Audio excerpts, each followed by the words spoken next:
Tonight, another code black incident at the Whyalla Hospital with 3 nurses attacked. And third time lucky for Port Pirie Regional Council, securing $1 million in drought support.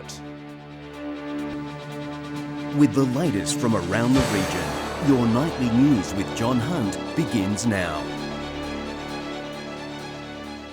Good evening. Thanks for your company this Wednesday evening. The state opposition says the Whyalla Hospital is in urgent need of a security upgrade after a recent code black incident where 3 nurses were attacked by a violent patient. Nurses under threat. There's been yet another code black incident with staff once again under attack from violent patients. One nurse was punched, one was grabbed around the neck, and the other was hit by a hard plastic sign. It comes weeks after SafeWork SA ordered a review into safety procedures. Mr Hughes says security guards are a must. We have appropriately trained security at the major hospitals in Adelaide.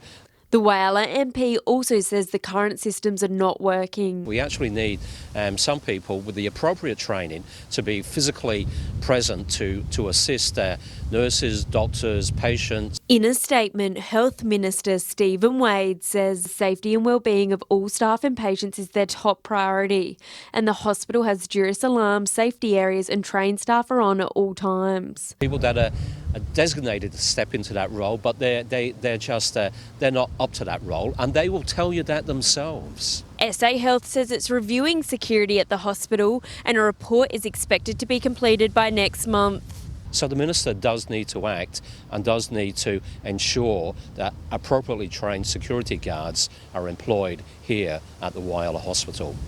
Shari Ham, 7 Spencer Gulf News. A 48-year-old man has been arrested over the robbery of a Port Lincoln liquor store on Mortlock Terrace. It's alleged the man threatened staff with a syringe before stealing alcohol from the shop on Sunday afternoon. No one was injured during the incident. He was arrested on Monday and was charged with aggravated robbery. He appeared in the Port Lincoln Magistrates Court this morning.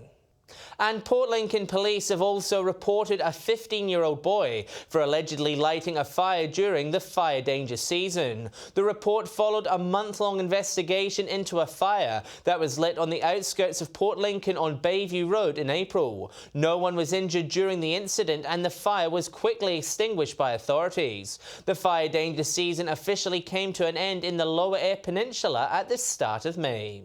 Winter has come early for parts of South Australia, with an Antarctic blast freezing the region, making it one of the coldest starts to the day in months. Port Lincoln residents woke up to just 9 degrees, thanks to a cold front moving across the state and into Victoria, bringing with it plenty of showers. We've got a really cold air mass which has made the temperatures drop right across the state. Most places are down sort of 3 or 4 degrees, down into the low teens today, thanks to that cold air mass and those really strong southwesterly winds. The showers are set to ease as we head into the weekend. Port Augusta Secondary School has officially opened its new STEM centre this morning. The multi-million-dollar facility offering students the skills required for the jobs of the future. Within the walls of this new state-of-the-art STEM centre, the possibilities for creative minds are endless. Quite often with the task, I've got it in my head about what they might design and then they come up with something completely left field. The multi-million-dollar facility officially opening today, but students at Port Augusta Secondary School have had their hands on the gadgets since the start of the year. Everything from laser cutters to drones, remote control cars and 3D printers. I love tinkering with any little object I can, and 3D printers are just amazing to me. Teachers say the hands-on classrooms have created excitement amongst students. We've tried to build the centre around making sure kids' ideas play a really strong part in all of their learning. The skills learned within the STEM building laying the platform for the future careers of the state. We're actually training people for jobs that will be in the north of South Australia for decades to come, and that's a very, very positive thing. Garth Burley, 7 Spencer Gulf News. Port Pirie Regional Council has become the latest to secure funding from the Commonwealth's drought relief package. It's third time lucky for the council, who'd previously missed out on the support. $1 million for Mid-North communities doing it tough. Port Pirie Regional Council is one of 15 councils nationwide that has been added to the federal government's Drought Relief Communities program. $1 million doesn't look a lot on the plate when you talk about council budgets and whatever, but I can tell you these are making a really appreciable difference in the community. Mayor Leon Stevens says it's a relief to secure the support after missing out in the previous 2 rounds. It's a game changer in the Mid-North for us because we've been struggling with the fact that we were missed out in that first 2 rounds. Council is still yet to decide what to spend the funds on. Mayor Leon Stevens hopes it'll deliver some relief to those struggling. And I'm sure that the money will be spent wisely so that the community can get the mental health benefits of having such a thing in their community. Member for Grey, Rowan Ramsey, has welcomed the news, saying dry conditions have an impact beyond farmers themselves. Drought doesn't just affect farmers, it affects the industries that support farmers as well. Public consultation will take place over the coming weeks. Dominic Beaton, 7 Spencer Gulf News. Still to come tonight, a Broken Hill childcare centre in need of tradies for a special job, and Whyalla to host a unique Writers' Festival.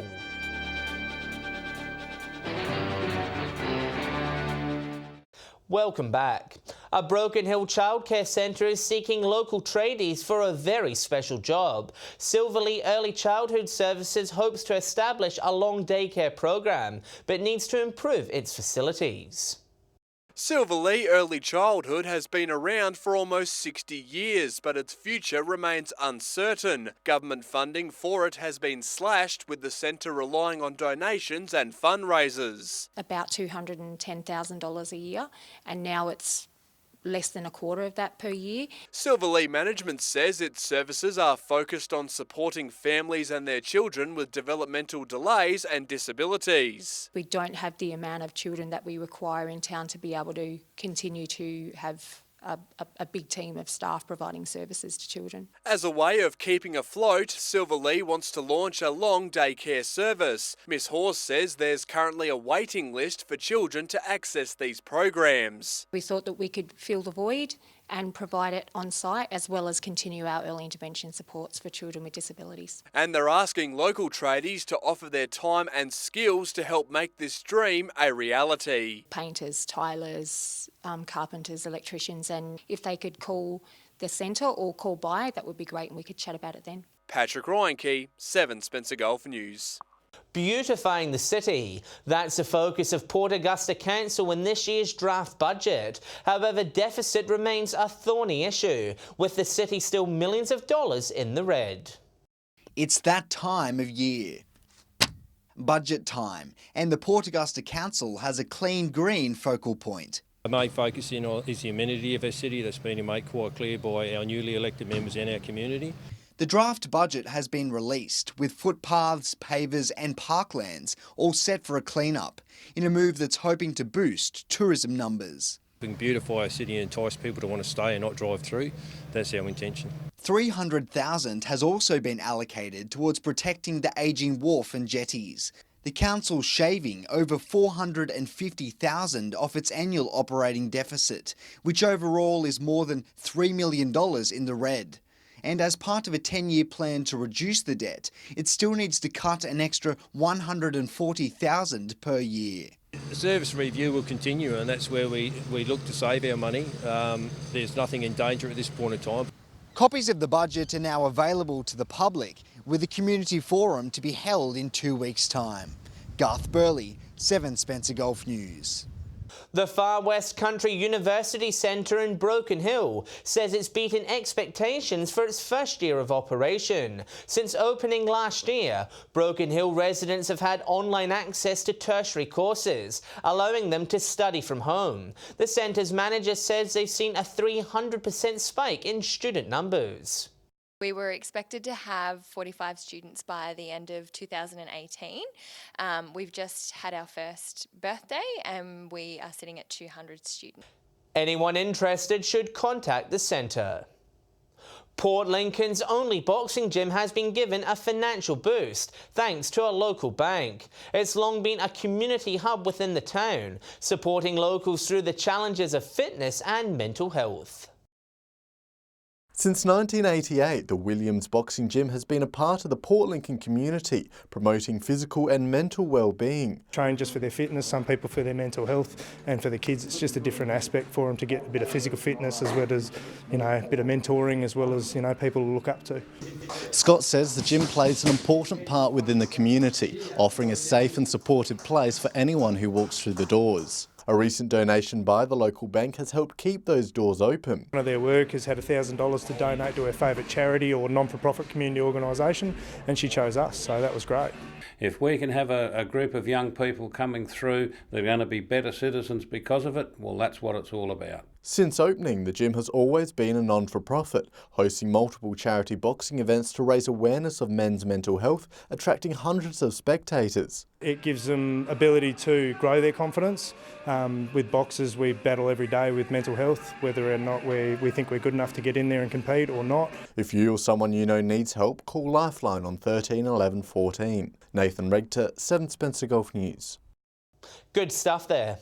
Whyalla will be the first South Australian destination to host the Writing Place Festival. The event sees 20 writers and performance makers undergo a week-long intensive training program.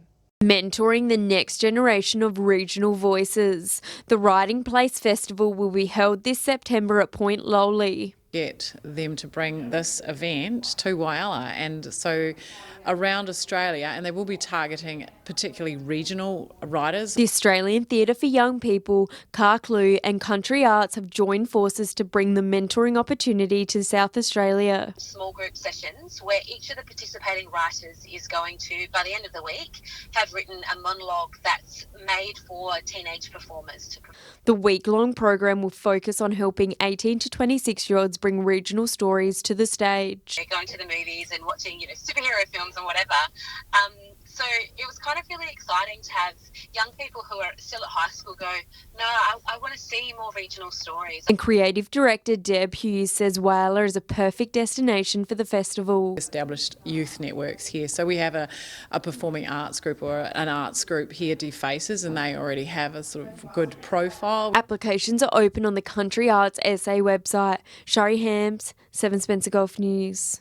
Stay with us. After the break, we'll take a look at the region's fuel prices. And Louise will have the weekend weather forecast.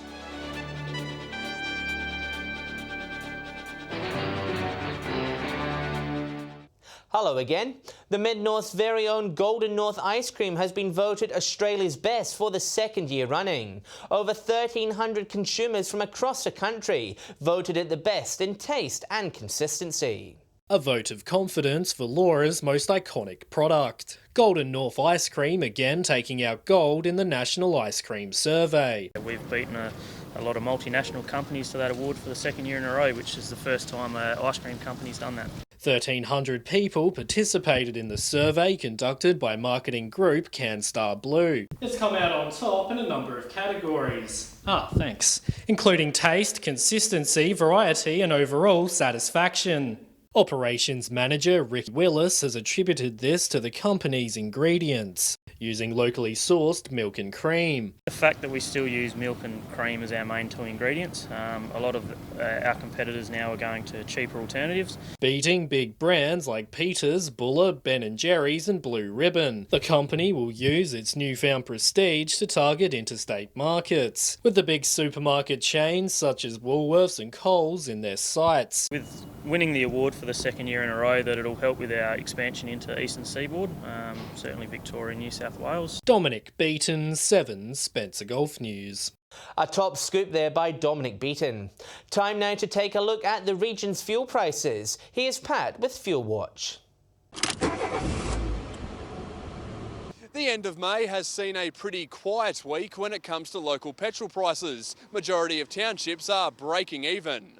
Starting with unleaded, and Port Lincoln is the only Spencer Gulf town to see red this week. Whyalla is still on $1.40, Port Augusta on $1.48. Port Pirie is seeing a tiny bit of green. Kadina is still a cent cheaper after seeing no change in its price, while here in Broken Hill we're back into the 140s following a 3-cent decline. Adelaide motorists are paying a whopping $1.65 as the cycle starts once again. That's a jump of 31 cents a litre. Turning over to diesel now, and Port Lincoln and Whyalla Whyalla are up by about 1 cent. Broken Hill is down by 3 cents. Port Pirie is also on the down slope. The price is $1.50. Kadina and Port Augusta are also around the same price. Finishing off with a look at Autogas, Port Lincoln is paying 95 cents a litre after jumping 7 cents. Whyalla is just shy of $1 off the back of an almost 10-cent spike. Port Augusta, Port Pirie and Broken Hill have all managed to break even. Kadina is up by 1 cent and paying 90 cents. Adelaide rounds out the board with a bit of green,